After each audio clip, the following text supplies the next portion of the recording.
The Queen Bee. Once upon a time, two princes started off in search of adventure, and falling into a wild, free mode of life, did not come home again. The third brother, who was called the Blockhead, set out to look for the other two.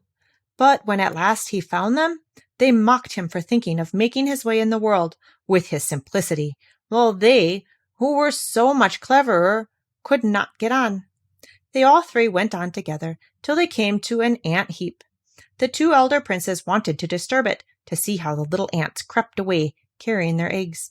But the Blockhead said, "Leave the little creatures alone. I will not allow you to disturb them." Then they went on further till they came to a lake, in which a great many ducks were swimming about. The two wanted to catch and roast a pair, but the Blockhead would not allow it, and said, "Leave the creatures alone. You shall not kill them." At last they came to a bee's nest, containing such a quantity of honey that it flowed round the trunk of the tree. The two princes wanted to set fire to the tree and suffocate the bees so as to remove the honey. But the Blockhead stopped them again and said, "Leave the creatures alone. I will not let you burn them." At last the three brothers came to a castle where the stables were full of stone horses, but not a soul was to be seen. They went through all of the rooms till they came to a door quite at the end, fastened with 3 bolts. In the middle of the door was a lattice, through which one could see into the room. There they saw a little gray man sitting at a table. They called to him once, twice, but he did not hear them. Finally, when they called to him the 3rd time, he stood up and opened the door and came out. He said not a word, but led them to a richly spread table, and when they had eaten and drunk, he took them each to a bedroom.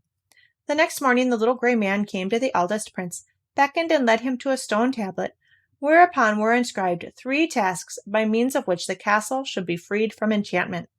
This was the first task. In the wood, under the moss, lay the princess's pearls, 1,000 in number. These had all to be found, and if at sunset a single one were missing, the seeker was turned to stone. The eldest went away and searched all day, but when evening came, he had only found the first 100, and it happened as the inscription foretold. He was turned to stone. The next day, the second brother undertook the quest, but he fared no better than the first, for he only found 200 pearls, and he, too, was turned to stone. At last came the Blockhead's turn. He searched in the moss, but the pearls were hard to find, and he got on slowly. Then he sat down on a rock and cried, and as he was sitting there, the Ant King, whose life he had saved, came up with 5,000 ants, and it was not long before the little creatures had found all the pearls and laid them in a heap. Now, the second task was to get the key of the princess's room out of the lake. When the Blockhead came to the lake, the ducks he had once saved swam up, dived, and brought up the key from the depths.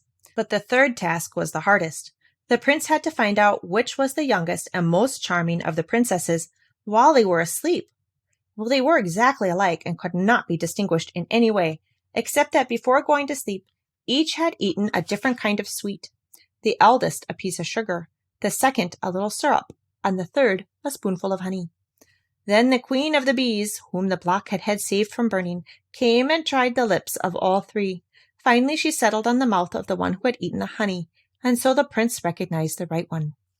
Then the charm was broken, and everything in the castle was set free, and those who had been turned to stone took human form again.